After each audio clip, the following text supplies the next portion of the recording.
À nouveau, ce n'est pas correct. L'hypocrisie des politiciens est plus grande que le mont Everest. Le dicton n'est pas de moi, mais de l'alpiniste du Tyrol du Sud et auteur Reinhold Messner. Bonjour à tous, je m'appelle Stéphane et je vous souhaite la bienvenue pour cette nouvelle émission de présentation privée. Saviez-vous que les fabricants de vaccins sont immunisés? Non? Moi non plus.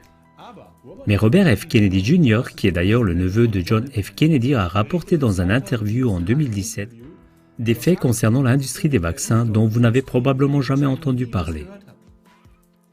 Saviez-vous qu'en 1989, le Congrès américain a accordé une immunité juridique générale à tous les fabricants de vaccins afin qu'ils ne puissent pas être poursuivis?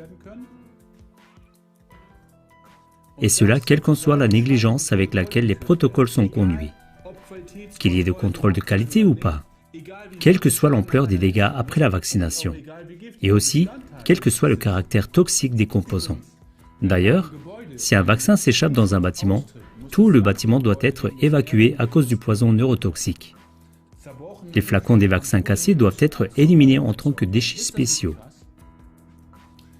Depuis cette décision du Congrès américain, ni les dégâts imputés aux vaccins ne sont reconnus, ni les actions collectives ne peuvent être autorisées. Robert F. Kennedy Jr. a en outre indiqué que les médias sont à eux seuls sponsorisés par l'industrie pharmaceutique avec 5,4 milliards de dollars pour contrôler le débat sur les vaccins, de sorte qu'aucune plainte n'est autorisée. Je pense qu'il est temps que cela cesse.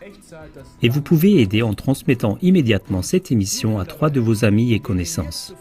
Voulez-vous participer? Je vous remercie d'avoir visionné cette émission et vous souhaite encore de passer un bon moment. À bientôt. Ciao.